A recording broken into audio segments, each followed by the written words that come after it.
그래서 이제 사도행전은 조금 전에 말씀드렸다시피 성령 행적인데 사도행전이 쭉 진행되면서 그때 특히 사도 바울의 그와 같은 이제 선교 사역을 통해서 많은 서신 편지들이 나가는데 이것을 연관지어서 여러분에게 말씀드리도록 하겠습니다.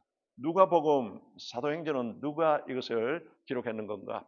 성령의 감동에 의해서 이제는 누가는 의사요, 저술가요, 역사가입니다.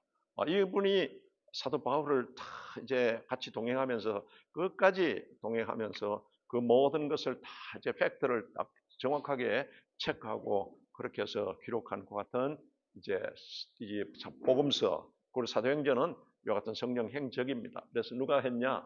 이제 누가가 기록했다. 그러면은 이제 1장에서 12장까지는 초대교회 이제 시작되는 그 명과 그리고는 사도 바울 그 베드로의 그 활약에 대해서 나와 있습니다. 그때 중심교회는 예루살렘 교회가 중심이 되어 있고 그리고는 그 베드로가 중심 인물이 되어 있는 겁니다. 그래서 제 1장은 이제 예수님께서 부활하시고 난 뒤에 40일 동안 쭉 하늘 나라 이거는 천국에 대해서 다시 한 번 더 제자들에게 가르치고 이렇게 함께 하시다가 이제 예수님께서 성천하시기 전에 사도행전 1장 4절 5절을 통해서 아버지의 약속하시기를 기다리라. 너희는 몇 날이 못 되어 성령으로 세례를 받으리라 이렇게 되어 있지만은 원문은 명령입니다. 성령 세례 받아라.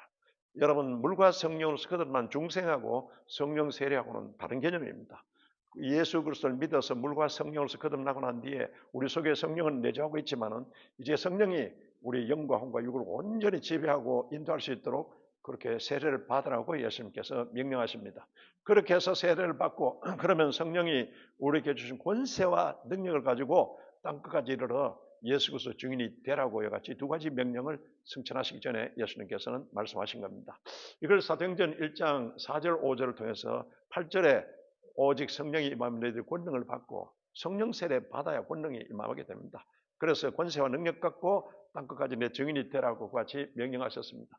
그리고는 예수님이 제자들이 보는 앞에서 이제는 직접 쫙 승천하십니다. 그와 같이 영광 가운데 승천하는 모습을 보고는 제자들이 이제 그 완전히 황홀경에 취했을 때 그때 흰옷 입은 두 천사가 예수님이 가신 그대로 너희들이 본 그대로 다시 오시리라. 예수님의 재림에 관해서 또 그 같은 말씀이 나오게 되는 겁니다.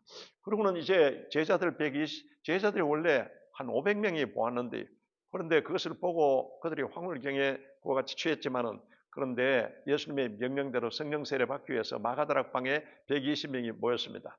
이것이 우리 교회사적으로 제일 첫 성령 대망회가 마가다락방에서 열립니다. 어떤 자세로서 이와 같이 그들이 또 기도했느냐? 더불어 마음을 같이하여 전혀 기도했습니다. 같이 함께 막 성령 세례 받기 위해서 전심으로 같이 120명이 함께 기도했다. 이게 사도행전 1장 14절의 기록입니다. 오늘 우리도 성령의 같은 예수님은 성령의 불을 던지러 왔다. 성령의 불세례를 주러 왔다. 마태복음 3장 11절과 그리고 누가복음 12장을 통해서 우리에게 말씀하고 있습니다. 그러면 우리에게 성령의 불을 던져주시고 권능을 이같이 던져주시는 걸 받기 위해서 여러분들께서 이같이 더불어 마음을 같이하여 전혀 기도에 여러분이 평소에도 힘쓰시고 또 성령 재충만을 유지하기 위해서 여러분의 모이기를 힘쓰시기를 주 이름으로 축원합니다. 이렇게 해서 이제는 나중에 가룟 유다는 자살해서 죽고 그리고 마띠아를 사도로 임명한 것이 사도행전 1장입니다. 이렇게 해서 이제 사도행전 2장에서는 오순절에 대해서 성령이 바람같이 불같이 확 전혀 120명 전원에게 임하게 됩니다. 바람같이 임하였다는 것은 에스겔 골짜기에 죽은 마른 뼈들이 살아나듯이 생기가 들어가서 살아나듯이 하나님의 이 생기가 들어가게 되고 또 그리고는 여러분 불같이 임하였다는 것은 권능입니다. 여러분 이 권능이 확 임하는 그 같은 성령 세례가 임하게 되었다는 겁니다.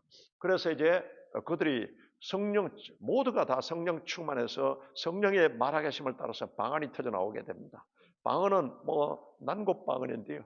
이 방언은 대인방언, 대신방언, 표적방언, 은사방언 이렇게 나눌 수 있는데 이와 같은 방언이 임하게 되고 나중에 방언을 계속하면서 은사방언으로서 기도하게 되는 겁니다. 이와 같이 돼서 120명이 이제는 성령 세례 받고 난 뒤에 바로 교회가 설립되게 된 겁니다. 첫 교회가 마가다락방에서 120명이어서 예수교회 그리고는 성령교회가 이같이 설립되게 된 겁니다. 그리고는 이 성령 세례 받고 나면 나타난 현상이 4차원의 영성 변화가 일어납니다. 생각이 달라져. 육신의 생각이 성령의 생각으로 말이 달라져 버립니다. 예전에는 뭐 말이 할 수 없다. 자꾸 부정적인 말이 완전히 성령의 말하심을 따라서 긍정적인 말로 바꿔져 버립니다. 꿈도 세상 지향적인 꿈이 성령에 의해서 이제는 천국 지향적인 꿈으로 바꿔져 버립니다. 믿음도 뭐 아예 믿음이 없거나 반신반의하거나 의심하는 이와 같은 믿음들이 절대적인 믿음으로 바꿔져 버립니다. 이게 성령 세례 받고 난 뒤에 일어나는 또 성령 충만을 통해서 일어나는 그와 같은 역사인 겁니다. 이게 초대교회에서 그와 같이 일어났습니다. 그러고 난 뒤에 그게 막 난곡 방언으로 막 방언도 하고 복음을 전하는 그와 같은 말이지 않습니까? 그래 그곳에 오순절날 많은 사람들이 이제 오순절 명절을 지키기 위해서 예루살렘에 모였는데 막 자기 지방의 말들로 막 그와 같이 얘기하는 걸 듣고 난 뒤에 저 사람들이 술 취했다. 그거는 오늘날 우리 말하면 막 여러분 방언으로 이야기하고 뜨겁게 막 또 방언으로 기도하고 뜨겁게 기도하고 이러면 어떤 사람들은 교회 다니는 사람들도 미쳤다고 하고 그럽니다. 그 당시에 그런 소리를 했다는 겁니다. 이때 베드로가 딱 나서서 오순절 설교를 하게 됩니다. 베드로는 여러분 50일 전에는 예수님을 부인하고 도망갔던 그 자입니다. 그런 자가 성령 세례 받고 나니까 가고 담대하게 쫙 해서 이제는 성령의 딱 깨닫게 하심을 따라 말하게 하심을 따라 오순절 설교를 하게 됩니다. 이게 영적 지식과 영적 능력을 경비하게 되었다는 겁니다. 그리고는 이제 메시아에 대한 예언은 성취되었다. 하나님이 성경에서 창세기 3장 15절부터 계속 쫙 이제 우리를 구원하기 위해서 메시아를 보낸다는 것 같은 예언들이 나오지 않습니까? 그 메시아의 예언이 성경대로 성취되었다는 겁니다. 그리고는 이제 바로 요엘서에 이야기하는 성령을 보내주신다는 하나님의 그 약속이 바로 이게 성취되었다는 겁니다. 이렇게 해서 오늘 일어난 현상은 이게 우연히 일어난 것이 아니고 성경대로 이와 같은 것이 다 성취되었다. 이렇게 해서 성령의 자신감으로 확 설교를 하게 되고 회개하고서 성령의 이와 같은 기름 부음을 받으라고 하는 그 설교에 3,000명이 우리가 이 메시아 예수를 바로 우리가 잘못 알고 내가 십자가에 못 박았다. 이런 회개를 더불어서 그 3,000명이 회개하고 돌아왔습니다. 할렐루야. 이 권세 있는 그와 같은 설교에 이렇게 되고서 이 교회가 이제는 첫 교회가 예수교회에 내가 이 반석 위에 내 교회를 세운다고 마태복음 16장에 예수님께서 말씀했지 않습니까? 주는 그리스도시요 살아계신 하나님이란 이 반석, 이 신앙 고백 위에 내 교회를 세운다. 교회의 설립자는 예수님이십니다. 골드코스트 선봉교회 설립자도 예수님이십니다. 할렐루야. 이렇게 해서 예수교회 성령의 세례받은 자들, 이 성령 공동체, 그리고는 사랑 공동체로서 이와 같이 교회가 설립되게 되었다. 이와 같은 것을 나타내고 있습니다. 그러면서 3장, 4장에는 이제 그 성전 미문 앞에 앉은 나면서부터 안전뱅이 된 나이 40살이 된 이 안전뱅이를 요한과 베드로가 가다가 그 안전뱅이를 일으켜버리는 이와 같은 기사와 이적이 일어나게 됩니다. 이렇게 해서 예수 이름으로서 나사렛 예수 이름으로서 일으켜버렸지 않습니까? 그러고 난 뒤에 나중에 더 많은 사람들이 이제는 믿게 되고 증거를 통해서 복음이 또 전파되게 되니까 나중에 그 대제사장과 그리고는 이런 무리들이 나중에 이 베드로와 요한을 체포하고 그러고는 투옥하게 되는 겁니다. 그런데 그 가운데서도 하나님을 내가 따르랴, 너희를 따르랴, 하나님을 따른 그와 같은 하나님의 그와 같은 은혜 가운데 우리 이 복음을 전한다고 강변하게 되어서 나중에 또 여러분 이런 기사와 이적이 있으니까 어떻게 처리를 못하고 나중에 다시는 예수 이름으로서 복음을 전파하지 말라고 이와 같이 단속하면서 내보냅니다. 그래서 이제 그런 교회를 향한 방해가 있더라도 믿음을 이기고 돌아와서 제자들과 함께 기도할 때 그때 다시 한 번 더 성령이 재충만하게 됩니다. 그리고는 전성도들과 더불어서 성령이 충만하니까 담대히 하나님의 말씀을 전파하더라. 이와 같은 그 기록이 나와 있습니다.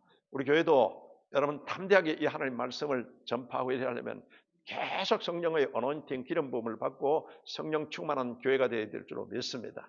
그래서 지금 이때부터 계속 성령 시대가 전개되기 때문에 삼위일체 하나님이 구원사적으로 우리를 위해서 이와 같이 지금 역사하시지만은 지금 현재 이 시대는 성령이 앞장서서 이와 같이 모든 것을 이제 우리 구원사적으로 교회사적으로 진행해 나가는 겁니다. 그래서 이제 교회는 더 견고해지고서 다 성령의 재충만을 받고 말씀을 전하더라. 이때 또 이제 사도행전 5장에는 아나니아와 삽비라 사건이 있습니다. 아나니아와 삽비라가 들으니까 바나바가 자기 재산을 교회에 이와같이 또 헌물하게 되고, 또 바나바는 원래 권면하고 위로하는 자는 칭찬받는 자이지 않습니까? 그 칭찬받는 걸 보고는 자기들도 명예심이 발동해가지고 자기 재산들을, 토지를 팔고 난 뒤에 헌물을 했습니다. 근데 헌물을 했으면 일부만 드려놓고 일부만 드렸다고 하면 될 건데, 그 전부 다를 드렸다고, 전부 다 드린다고 같이 거짓말을 하게 된 겁니다. 이때 여러분, 우리는 그 정도쯤이야 뭐 이렇게 생각하지만은 초대 교회가 시작하는 마당에 거짓말을 행하는 이것을 용납하지 않습니다. 이렇게 거짓말하다 아나니아와 삽비라가 거짓말 때문에 하나님의 처단을 받고서 징벌을 받고 세상을 떠나게 되는 겁니다. 딴 사람들이 깜짝 놀랐어요. 이럴 수가 있는 건가 이런 생각이 들 수 있는데, 하나님은 거짓말을 교회에서 용납하지 않는다는 겁니다. 이렇게 해서 이제 교회는 다시 정화되게 되고, 교회는 한 단계 더 성숙된 교회로서 자라나게 됩니다. 오늘날도 마찬가지입니다. 하나님은 살아계십니다. 할렐루야. 전능하신 하나님이 살아계시는 하나님은 감찰하신 하나님입니다. 꿰뚫어보고 계십니다. 지금도 우리를 꿰뚫어보고 계십니다. 이런 하나님이 권고하신 하나님은 개입하십니다. 이걸 항상 우리가 의식하고 우리가 신앙생활을 해야 될 줄로 믿습니다. 그래서 이제 이와 같은 아나니아 삽비라 사건이 있고, 6장에서 7장에는 이제 교회가 여러 가지 재산을 다시 이제 전부 이제 헌물하게 되고 공용하게 되고, 이래서 이제는 또 어려운 자를 돕는 과정에서 지금 이제 교회 파당 문제가 생겼는데, 교회의 구제 문제로서, 구호 이 문제로서 헬라파 유대인들과 히브리파 유대인들, 히브리파 유대인들은 예루살렘에 살던 그 유대인들, 그리고는 다른 지역에 살던 유대인들이 또 예루살렘으로 오게 된 이 사람들이 이제는 헬라파 유대인, 히브리파 유대인들이 구제 문제로서 누구는 뭐 많이 주고 뭐 차별한다는 이런 여러 가지 분란이 일어나면서 교회에 여러 가지 분열 현상이 생기게 된 겁니다. 그래서 사도들 12명이 이 모든 것을, 지금 3,000명, 5,000명 수많은 사람들이 예수 믿고 또 교회로 들어오고 이렇게 해서 이 모든 사람들을 다 관리 또 그리고는 사역을 할 수 없는 것 같은 상황이기 때문에, 그래서 7집사님들, 7교회 일꾼들을 이제 임명하게 됩니다. 그 임명하는 기준이 뭐냐? 성경에 여러분 사도행전 6장에서 이제는 그들이 성령 충만한 자, 지혜 충만한 자, 믿음 충만한 자, 칭찬받는 자, 할렐루야. 이게 교회의 일꾼을 세우는 기준입니다. 그래서 어떤 세상적으로 어떤 여러 가지 뭐 유지다, 그리고는 뭐 이름이 있다, 이런 식으로서 교회 바로 리더들을 세우는 것이 아니라는 겁니다. 그래서 여러분이 항상 명심하시고, 여러분이 점점 성숙하고 성장돼야 됩니다. 교회 리더들이 될 수 있도록 성령 충만해야 되고, 말씀 충만해야 되고, 또 지혜 충만해야 되고, 믿음 충만해야 되고, 그리고 칭찬받는 자여야 합니다. 교회에서도 여러분 덕을 세우고, 그리고는 우리가 사회에서도 신앙의 덕을 세워야 하는 겁니다.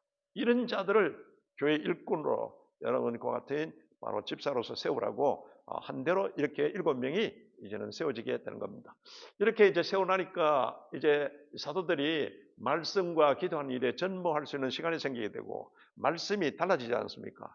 너무 바쁘면 말씀 준비가 안 되니까 말씀 영역이 떨어지는데, 그런데 이와 같이 기도하고 말씀에 전무하게 되니까 사도들이 말씀에 이제는 권세가 더 있게 되고, 그러고는 더 이제 말씀이 점점 왕성했다. 성경은 이와 같이 나와 있습니다.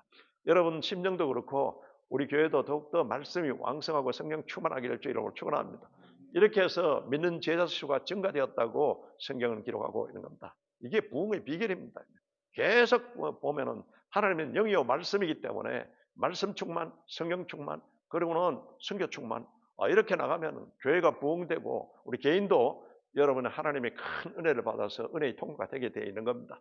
이렇게 해서 이제 되는 과정에 이제는 교회들이 부흥하고 점점점 되니까 이 유대 교권주의자들이 자기들이 여러 가지 기득권과 이런 게 자꾸 침탈되는 것에, 그래서는 스데반을 체포했습니다.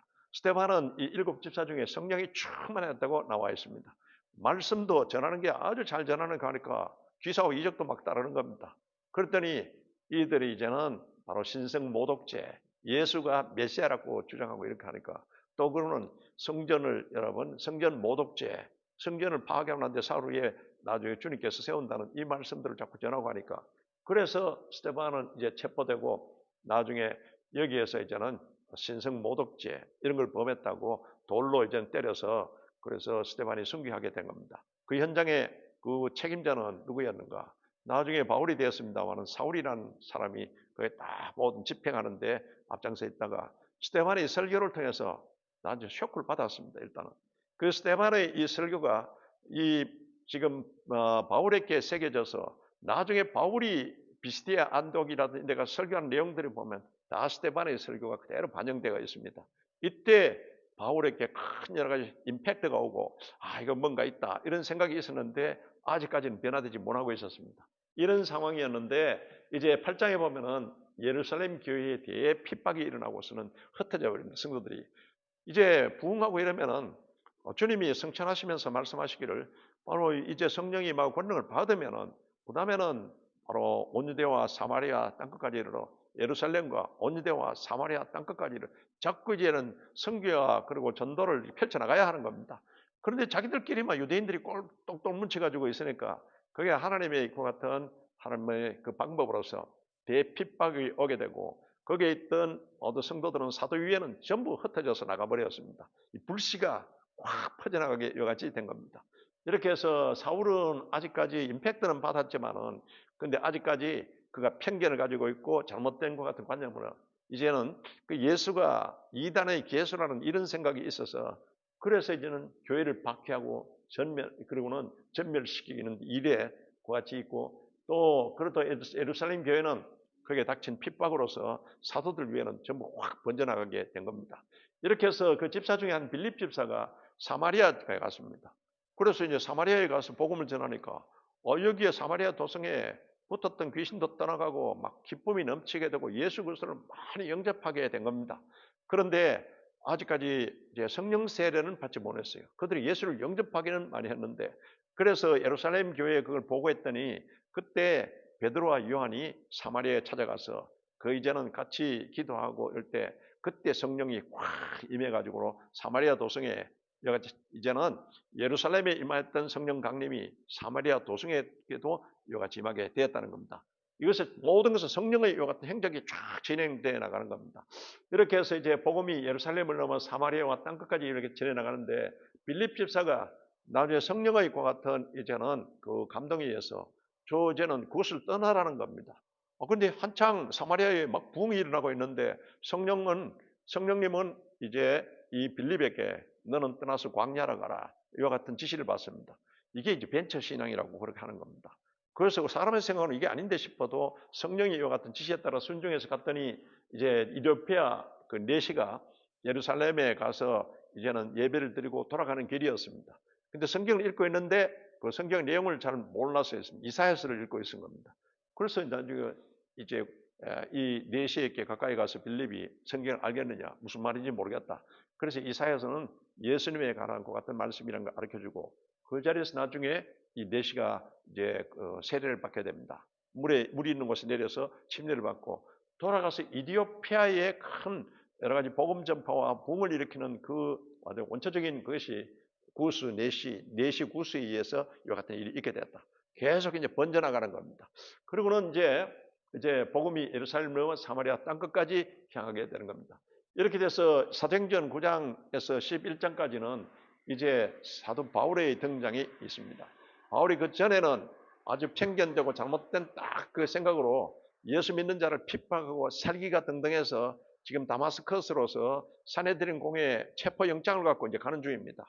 가는 중에 다메섹 도상에서 그때 부활하신 예수님이 광채 가운데 확 나타나면서 사울아 사울아 이때 그것을 보는 순간에 눈이 불구가 돼가 말에 떨어져 버립니다. 주여 니시 오니까 나는 네가 핍박하는 예수라. 직접 예수는 핍박하지 않았지만 예수 믿는 제자들과 핍박하는 것이 핍박하는 것입니다. 그래서 주여 내가 무엇을 하리까? 너는 나의 택한 그릇이라고 말씀합니다. 눈이 불구가 된 상태에서 다마스커스로 들어가라. 이렇게 해서 3일 동안 그곳에서 이제 금식하면서 기도하고 있는데 주님이 보낸 아나니아가 와서 안수해 주라고 아나니아에게도 그같이 합니다. 양면 계십니다. 하나님이 바로 직접 사울에게도 계시해 주셨고 아나니아 이 제자된 아나니아에게도 이와 같이 계시를 주셔서 양면 계시로서 다마스커스에서 만나게 되는 겁니다. 아나니아가 가서 안수하는 순간에 성경에 보면은 성령이 충만한지라 성령 충만의 첫 경험을 성령 세례라고 하는 겁니다. 성령 세례가 임하니까 그의 눈에 힘 비늘이 떨어졌습니다. 완전히 영안이 열리게 된 겁니다. 이때 사울이 내가 큰 엄청난 죄를 지었다는 그것을 깨닫게 되고는, 그래서 곧장 거기서 다마스커스에서 아라비아에 가서 3년 동안 수련을 합니다. 3년 동안 구약 성경과 그리고 예언된 그 말씀들을 전부 점검하면서, 그래서 그런 성령 세례받고 난 뒤에 성령의, 여러분 보면 성령의 조명을 통해서 다 참여합니다. 그리고는 돌아옵니다. 돌아와서 그리고는 예루살렘에 돌아왔지만은 딴 사람들이 전부 경계심을 가지고 거리감을 가지고 있거든요. 그래서 다시 그는 고향 다소에 가서 10년 동안 하나님의 때를 기다리면서 수양을 하게 됩니다. 수도하게 되고 말씀 점검하고, 그리고 그동안에 그는 성령의 세례를 통해서 했기 때문에 그 말씀을 성령의 조명에 의해서 많이 깨닫게 되고, 그리고는 셋째 하늘 낙원까지 올라가는 체험을 하게 됩니다. 이게 바로 고린도후서 12장에 내가 몸 안에 있었는지 몸 밖에 있었는지 모르겠나 하나님은 아시느니라. 내가 낙원에까지 셋째 하늘까지 끌려간지라. 그래서 그곳에서 가히 이름 말할 수 없는 걸 들었다고 성경 고린도후서 12장에 그같이 말씀하고 있습니다. 이런 체험을 하게 됩니다. 그렇게 해서 이제 베드로가 나가서 이방인들에게 복음을 전도하는 같은 것이 기록되어 있습니다. 베드로도 유대인이라가 유대인의 그 관념에서 사로잡혀 있었는데, 그런데 하나님은 이방인도 이제는 구원받게 하는 그 같은 가이사랴에서 바로 환상을 그같이 보여줍니다.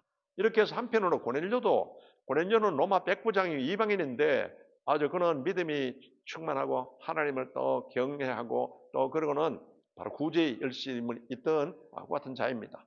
그런데 하나님께서 환상을 통해서 그에게 지시합니다. 이제 베드로를, 옆에 있는 베드로를 청해서 말씀을 들으라고 합니다. 양명계시입니다. 고넬료에게 베드로에게 양명계시를 통해서 부르게 하십니다. 그래서 사람을 보내서 불렀습니다. 부른 중에 베드로가 오기 전에 이 고넬료는 준비 전 이제 친척들과 그리고는 모여서 준비 기도를 하게 됩니다. 여러분, 하나님의 은혜를 받으려면 사모함이 있어야 됩니다. 준비 기도, 교회 행사라든지 내가 어떤 일을 할 때 반드시 준비 기도가 필요합니다. 준비 기도하고 성령을 사모하시기를 주 이름으로 축원합니다. 이렇게 딱 기도되어 있으니까 이제 베드로를 청했습니다. 베드로를 청해서 베드로가 설교하는 중에 사도행전 10장 38절에 예수님에 대해서 쭉 말씀하시면서 예수님의 사역은 전부 성령 사역이었다.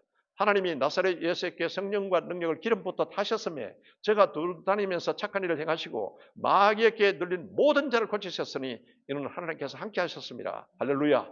모든 것은 이제 예수님은 성령 사역이었다. 기도와 말씀을 통해서 이제 성령 사역이었다는 것을 말하고, 그런 중에 이미 준비 기도를 통해서 사모함이 있으니까 말씀을 듣는 그들이 말씀 설교 도중에 막 성령이 강림해서 그들이 막 방언도 하고 하나님을 높이는 이와 같은 성령 강림이 일어나게, 이방인에게 임한 성령 강림인 겁니다.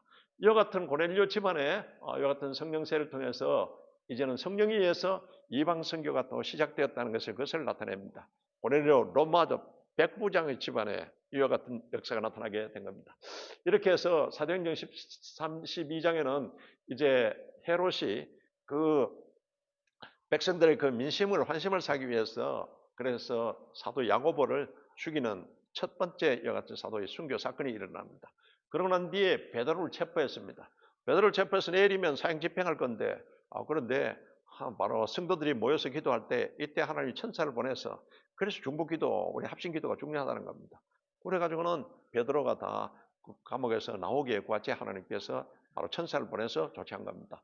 그런 일을 도모했던 이 헤롯 왕은 나중에 그는 여러분 벌레 충이 먹어서 그 때문에 죽게 됩니다. 이렇게 되어서 사도행전 13장에는 이제 또 예루살렘에서 흩어져 나갔던 제자들이 이제 구부로에 갔다가 또 그러고는 그들이 복음을 전하기 위해서 곳곳에 가면서 안디옥, 수리아 안디옥이라는 이 지방에 가서 복음을 전하면서 그들이 예수 그리스도를 또 많이 믿게 되고, 이런 소식이 예루살렘 교회에 전해지게 되고, 그래서 예루살렘 총회 교회에서는 바나바를 담임 목사로서 파송하게 되는 겁니다. 그렇게 해서 안디옥, 수리아 안디옥 교회가 바나바가 그곳에 가서 말씀을 전할 때 자꾸 부흥하니까 또 사람이 필요하잖아요. 그래서 이제 그동안에 10년 동안 고향 다소에서 이제 수도하면서 하나님의 때를 준비하고 있던 이 바울을 데리고 오게 되는 겁니다. 그래서 바울과 바나바가 이 안디옥 교회에서 같이 사역하면서 말씀을 가르치고 성령이 충만한 것 같은 교회에 하나님의 음성을 듣고 금식하면서 이런 교회였습니다. 그런데 그들이 나중에 성령께서 말씀하시기를 바울과 그리고는 바나바를 선교사로서 보내라는 것 같은 음성을 듣고 안수하고 순종하게 돼서 보내게 됩니다. 그래서 이 안디옥 교회는 초대 안디옥 교회는 사도 바울의 1차, 2차, 3차 그 선교 여행의 큰 후원 교회가 되게 되고 기도하는 것 같은 뒷받침 교회가 되게 되는 겁니다. 그래서 이 안디옥 교회의 특징이 뭔가 하면 주의 손길이 함께 하심에 할렐루야.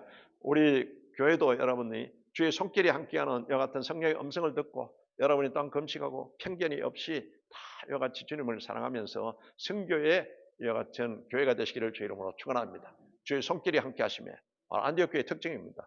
우리 모두의 또 주의 손길이 함께하는 여러분과 교회 공동체가 되시기를 주의 이름으로 축원합니다. 그래서 우리끼리 하면 예루살렘과 같이 난 대핍박이 나서 흩어지게 만들어버리는 거예요. 이게 하나님의 그 같은 또 역사입니다. 이렇게 해서 이제는 1차, 2차, 3차 이와 같이 이제는 선교 여행이 나가야 되는데 2년 동안 예루살렘을 중심으로 그 교회가 성령의 중심 교회 됐다가 전도하지 않으니까 하나님이 핍박이 오게 해가지고는 그래서 사도행전 8장부터 12장까지는 유대와 사마리아까지 복음이 전파돼 나가도록 하십니다. 그리고는 이제 사도행전 13장부터 마지막 28장까지는 이제 땅끝까지 복음을 전파할 수 있도록 하나님께서는 1차 선교회는 바나바와 이제는 바울을 이와 같이 보내지만은 그다음 바울이 1차, 2차, 3차 그리고는 여러분 4차 선교 여행은 로마로 가는 과정입니다. 5차 선교 여행은 로마에서 2년 동안 연금 상태에 있다가 풀려나서 그는 구부로 섬과 앞에 이제는 그 섬을 중심으로 이제 디도 그리고는 그리고 디모데를 이제 그 에베소에 이와 같이 보내게 되고 이와 같이 크레타 섬에 보내는 이와 같은 그 사건이 기록되어 있습니다. 이렇게 해서 전도 여행은 1차, 2차, 3차, 4차, 5차까지 바울이 이와 같이 하게 된다. 그 과정에서 세계 곳곳에 복음화되고 또 성시화되는 그 과정들을 이제 기록하고 있는 겁니다. 이렇게 해서 이제 사도 바울이 바로 1장에서 12장까지는 초대교회 시작과 그리고는 사도들의 활동에 대해서 중심은 예루살렘 교회를 중심으로, 중심은 베드로를 중심으로 이렇게 되는데, 그런데 예루살렘 교회가 제대로 이 선교 활동을 하지 않으니까 그래서 하나님께 핍박이 오게 해서 흩어지게 한 겁니다. 그래서 13장에서 28장까지는 이제 안디옥 교회를 중심으로 사도 바울이 본격적으로 선교 여행에 나가는 것 같은 기록이 되어 있습니다. 그 중심 교회는 안디옥 수리아 안디옥 교회, 그 비시디아 안디옥 교회라고 나중에 그 터키 지방 남부에 남갈라디아 지방에 그 있습니다만은 이건 수리아 안디옥 교회를 중심으로 바울을 중심으로 이제 베이스 캠프는 안디옥 교회가 되어서 세계 선교에 앞장서게 되는 겁니다. 이렇게 해서 이제는 바울이 안디옥 교회의 파송을 받아서 이제 선교사로서 나갑니다. 이때 바울의 고백 결단이 성경에 쭉 기록이 되어 있습니다. 바울은 나의 나 된 것은 하나님의 은혜라고 말씀하고 있습니다. 고린도전서 15장 8절에서는 내가 이같이 만삭되지 못한 나를 주님께서 이와 같이 구원의 은혜를 주셨다. 그리고 나는 바로 사도로서의 그 같은 자격이 없는데도 나를 사도로서 이와 같이 세워주셨다. 나에게 직분을 주신 은혜, 여러분이 구원의 은혜, 직분의 은혜를 잊지 말아야 합니다. 그리고 세 번째는 이것을 감당할 수 있도록 나에게 하나님께서 능력을 주셨다. 이와 같은 바로 하나님의 그 같은 감당케 하여 주시는 그 은혜.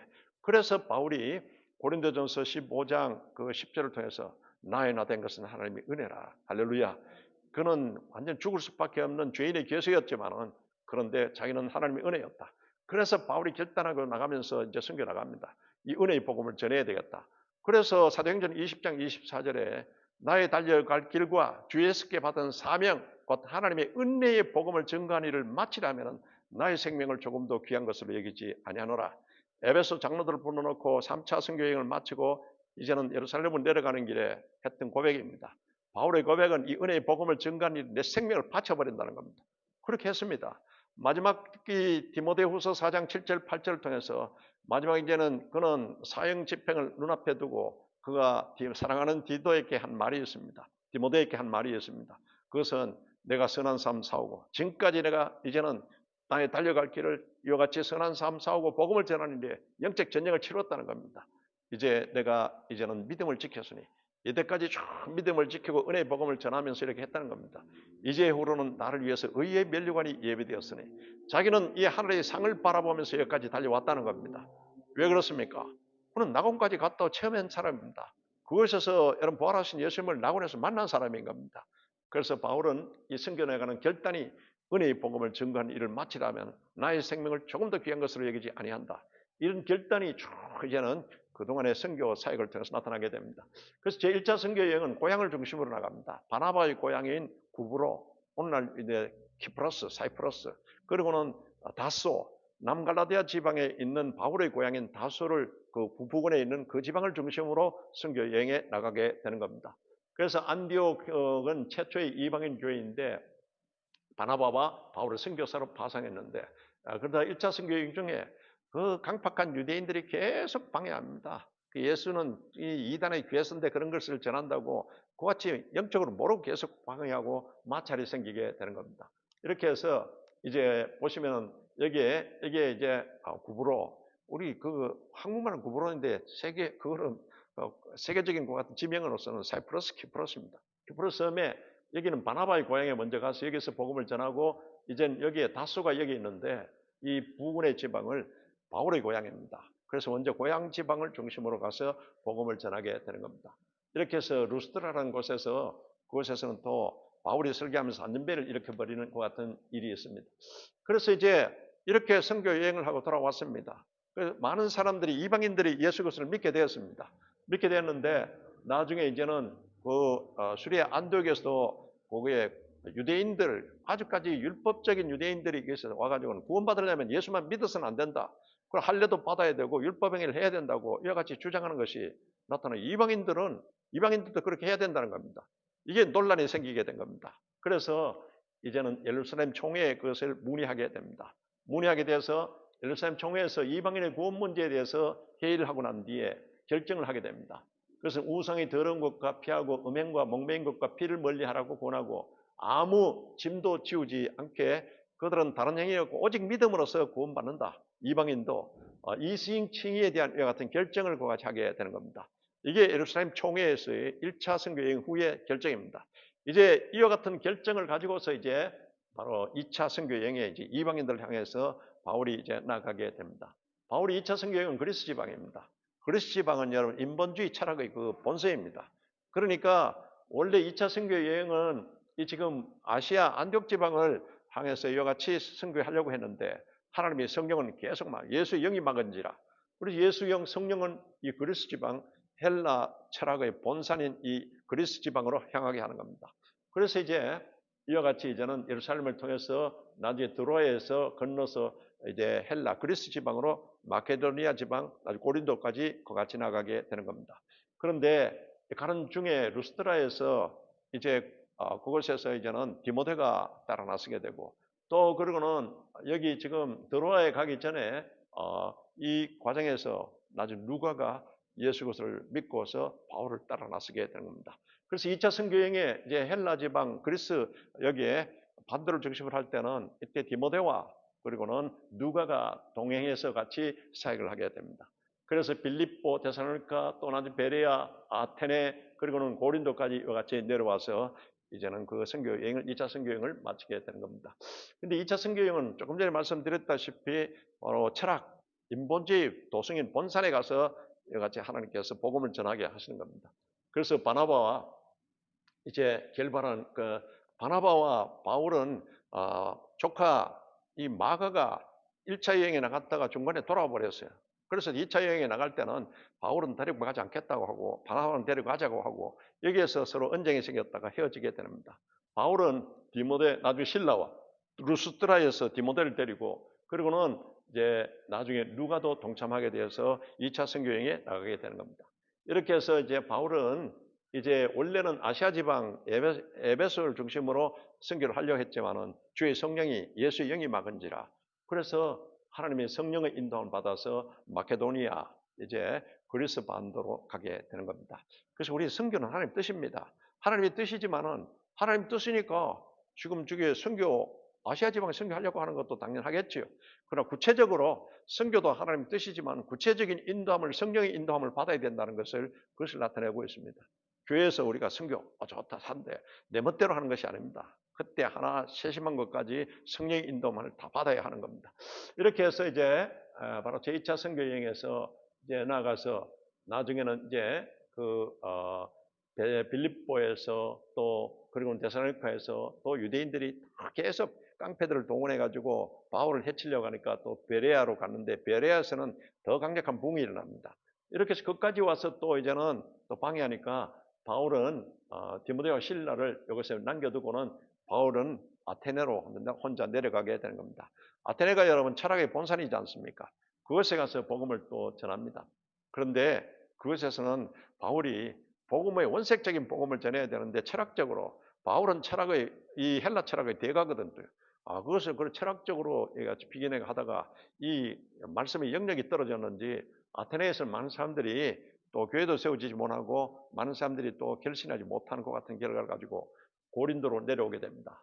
그래서 고린도에 내려와서 그곳에서 이제 여기 브루스길라와 아굴라를 만나게 돼서 같이 고린도 교회를 개척해 나가는데 그때 이제 이 바울이 남겨놨던 베레아에 남겨놨던 그 이제는 실라와 디모데가 내려와서 보고를 하는 겁니다. 보고를 하는데 바울이 그 복음 전하고 떠나고 난 뒤에 그 이제는 데살로니가 경우에는 그것에 한 달 가까이 머물다가 왔거든요. 그런데 그것에 대부흥이 일어나서 성도들이 그들이 이제 믿음의 역동적인 역사가 있고 사랑의 수고를 통해서 그리고는 여러 가지 어려운 중에서도 인내, 바로 인내를 이루는 소망을 가지고 인내를 이루는 이 소식을 듣고 난 뒤에 그래서 바울이 감동해서 보낸 편지가 데살로니가 전서인 겁니다. 그러고 난 뒤에 나중에 잘못된 것 같은 또 것을 들었어요.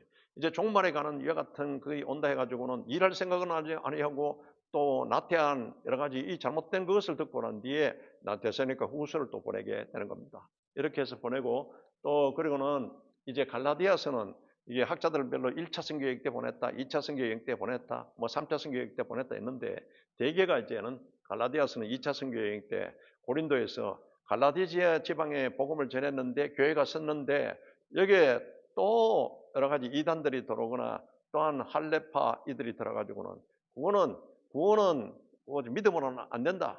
여러 가지 부가적인 요소를 거합니다. 아니다. 바울이 그렇게 가르치지 않았다. 바울이 이단이다. 지가 언제 사도냐. 이렇게 사도권과 바울의 이단성에 대해서 갈라디아 지방에 큰 문제가 발생하게 됩니다. 그래서 바울이 갈라디아 교회를 향해서 띄운 편지가 갈라디아서입니다. 구원론에 대해서. 그런 갈라디아서에 보면 성령에 대해서 성령을 따라 행하라. 성령의 열매와 성령을 위해서 심으라고 같이 하고 있지 않습니까? 이와 같은 편지를 띄우게 됐다. 그래서 이제 이와 같은 과정을 통해서 바울은 이제 3차 선교 여행에 나가게 되는 겁니다. 고린도까지 왔다가 이제 예루살렘에 대기근이 있다는 소식을 듣고 바울은 이제 헌금을 이제는 전부 거둬 가지고는 예루살렘 쪽으로 이와 같이 향하게 되는 겁니다. 근데 이제 그 전에 이렇게 향하면서 이제 바울이 그거는 3차 선교여행 마치고 그 같은 모금을 전달하는 거고 바울이 이제는 돌아와서 이제는 안디옥에 돌아와서 다시 재정비해 가지고는 이제 종교의 중심지인 이 에베소를 향해서 제3차 선교여행에 나가게 되는 겁니다. 그래서 이제 이와 같이 에베소에 도착했던 바울 그것에서 에베소에서 성도들이 너희 보니까 이 전부 설교를 들으면서 밍숭밍숭하게 그냥 반응이 없는 겁니다. 믿을 때 너희들이 성령을 받았느냐? 성령에 대해서 들어보지도 못했다는 겁니다.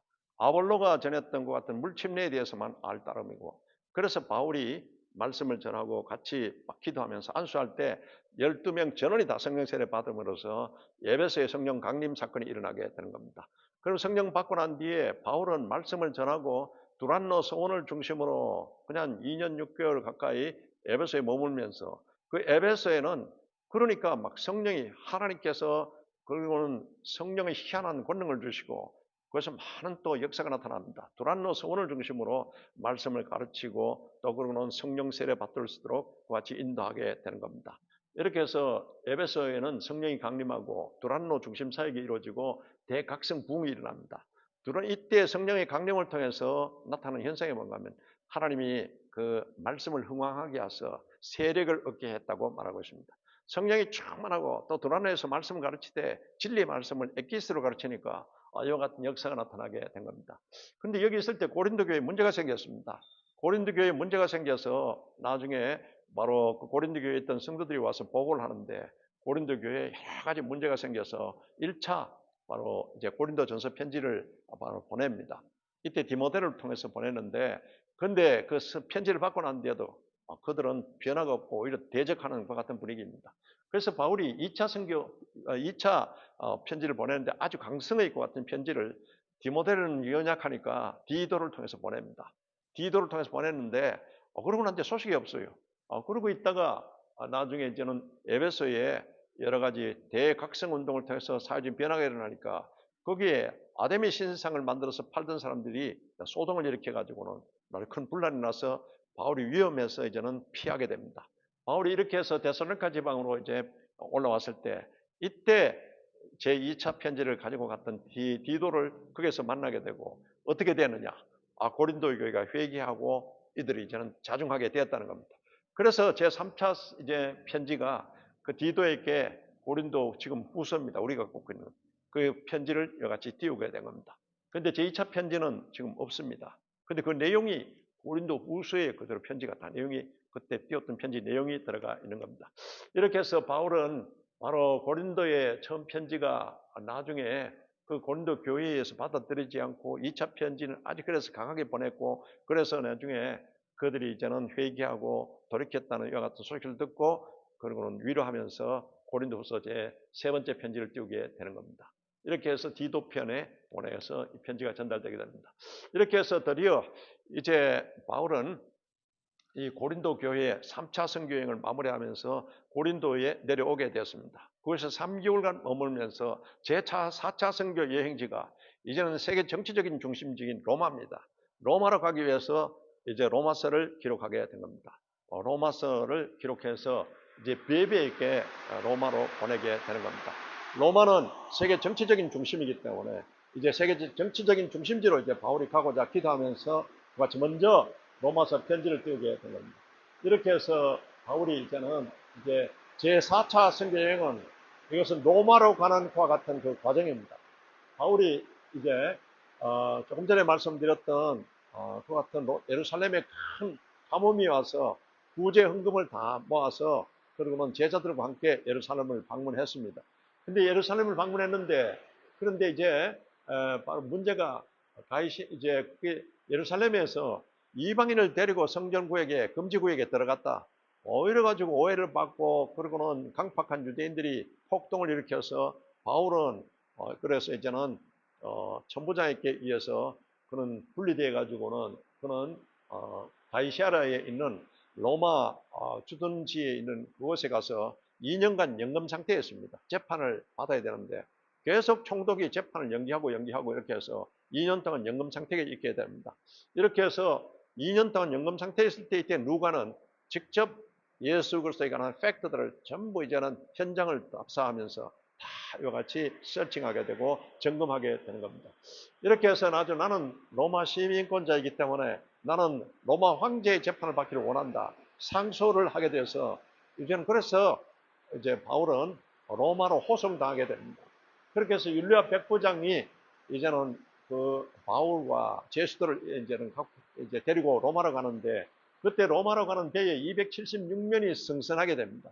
근데 이 배가 떠나서 바울은 이게 위험하니까 나중에 크레테 지방에 이르렀을 때 더 이상 항해해서 안 된다고 하는데 근데 율리오 백부장이 선장과 선주의 말을 듣고 계속 배를 그냥 항해하게 됩니다. 그러다가 유라굴로라고 하는 큰 광풍을 만나게 됩니다. 그래서 이제 배는 파손되고 오늘날의 몰타 섬, 멜리다 섬에 그들이 도착하게 되는데 그런데 이런 과정에서 배에 탔던 276명을 바울이 완전히 전도하게 돼서 이들이 다 예수 그리스도를 믿게 되는 이와 같은 구원이 있습니다. 그리고 몰타 섬, 멜리데 섬에 그들은 배가 파손해서 그것에 이제는 바로 도착해서 그들이 구조를 받게 되는데 이 멜리데 섬에 있던 족장과 그리고 거기에 있던 사람들이 이제는 또 예수 그리스도를 믿게 되는 이와 같은 기사와 이적들이 일어나게 되는 겁니다. 그래서 3개월 동안 머물러 있다가 이제 3개월 후에 로마로 가는 배가 와서 그들이 이제는 여러 가지 멜리데 섬의 그 같은 족장과 그리고는 사람들의 같은 환송을 받으면서 로마로 이제 떠나가게 되는 겁니다. 로마에 도착했습니다. 로마에 도착해서 이제는 바울은 아직 미결수이기 때문에 재판을 받기 위해서 연금 상태에 2년간 연금 상태에 있는데 그때까지 재판을 못 받고 있었습니다. 왜 그런가 하면은 이제 바울을 이제 고소하다시피 한 유대인들이 나타나서 자기들의 그 같은 이제 원고로서 그 같은 변론을 하고 이렇게 되는데 그 유대인들이 나타나지 않아서 2년 동안 계속 연금 상태에 있다가 나중에 바울이 훈련하게 같이 되게 되는 겁니다. 바울이 이제 로마에 있는 동안 2년 동안에는 그는 바로 이 경호실의 모든 장교들과 높은 사람들에게 복음을 전함으로써 로마 사회의 이 복음이 나중에 전파되는 것 같은 큰 역할을 하게 되는 겁니다. 이렇게 해서 이제 바울은 이제 나중에 2년 후에 해금당하게 되는데 사도행전 28장까지 로마에 가서 연금 상태에 있으면서 복음을 전한 여기까지 기록이 되어 있습니다. 그런데 나중에 다른 이 성경에 의하면은 바울이 2년 동안 연금 상태에 있다가 나중에 이제는 훈련하게 됩니다. 그래서 2년 동안 연금 상태에 로마에 있을 때 이때 옥중 서신이 4편이 나가게 됩니다. 이게 에베소서, 그리고는 빌립보서, 골로새서, 또 그런 빌레몬서, 이 4서신이 그때 이제는 보내지게 됩니다. 이렇게 해서 이제 훈련하고 난 뒤에 이제 바울은 이제 디모데와 디도와 함께 그는 크레타 섬에 이제 먼저 가서 지도에 보면 여기에서 풀려나서 크레타 섬에 이렇게 하면서 여기 디도를 여기에 맡겨놓습니다. 크레타 섬에 복음을 해서 디도에게는 복음을 전하라. 그리고 여기에서 사역하도록 해놓고는 그래서 에베소가 이게 세계 종교 중심이고 그때는 상당히 중요한 중심지였기 때문에 에베소에 다시 가서 이 에베소의 디모데를 목사로서 여기 담임하도록 같이 내려놓고 바울은 그동안에 이제 이게 마케도니아 지방, 그리스 지방에 세웠던 교회를 다시 점검하기 위해서 갑니다. 그래서 빌립보 교회, 데살로니가 교회 이 지역이 바로 마세도니아 이 지방입니다. 여기에서 바울이 이제는 이 크레타 섬에서 있는 디도에게 에베소에 있는 디모데에게 목회를 이렇게 하라고 보낸 목회 서신이 디도서 그리고는 여기에 디모데 전서 이 목회 서신을 보내게 됩니다. 바울이 그러고 난 뒤에 여기는 니고볼리라고 하는 이곳에 갑니다. 이곳에서 이제는 여기에 보냈던 여기에 디도도 오라고 하고 그리고는 제자들을 부릅니다. 니고볼리에서 이제는 이곳에서 선교 활동을 할 때 이때는 여러분 이것에 로마에 있는 그 같은 여러 가지 초강경과 같은 기독교에 대한 탄압이 이루어지고 그리고는 지금으로 말하는 비상계엄 사태인 겁니다. 그런데 여기서 선교 활동을 하고 복음을 전하다가 체포되어서 그런 현장범으로서 직방으로 로마 지하 감옥으로 들어가게 됩니다. 이게 2차입니다. 이렇게 해서 바울은 나중에 로마에서 같이 선교하게 되는데 이같이 로마에서 옥에 갇혔다가 1차 연금 상태에 있다가 5차 여행으로서 나중에 풀려나고 난 뒤에 나중에 그는 마지막에 이제 디모데와 같이 이제는 후서를 보내게 됩니다. 훈련하고 난 뒤 디모데서 보내고 디모데 전서 보내고 나중에 로마 감옥에 지하 감옥에 가서 마지막으로 디모데 후서를 이와 같이 써서 보내게 됩니다. 이와 같은 것이 지금 쭉 사도행전 1장부터 28장까지 있고 같은 성령 행적의 있고 같은 과정입니다. 지금도 성령의 이와 같은 행적이 여러분 지금도 삼일째 하나님이 구원사적으로 우리를 위해서 이와 같이 주님께서 역사하시고 사역을 하시지만은 성령이 지금 앞장서서 지금 주님이 다시 오실 때까지 진행하는 이 시대에 살고 있기 때문에 여러분들께서는 성령 충만하시길 주 이름으로 축원합니다. 성령을 따라 행하시기를 주 이름으로 축원합니다. 성령을 위해서 심으시기를 주 이름으로 축원합니다. 이렇게 해서 성령으로 봉사하라. 또 그런 기도할 때도 에베소서 6장 18절에 여러분 무시로 항상 성령으로서 기도하라. 여러분 성령으로서 기도하면서 승리하는 여러분이 되시기를 주 이름으로 축원합니다. 이게 성령 행적 지금 사도행전을 통해서 우리에게 말씀하고 있는 같은 메시지입니다. 지금 사도행전 29장의 시대에 지금 이 시대에 우리 여러분들과 우리 모든 우리 교회들이 이 사역을 잘 감당하는 성령 충만한 교회가 되시기를 주 이름으로 축원합니다.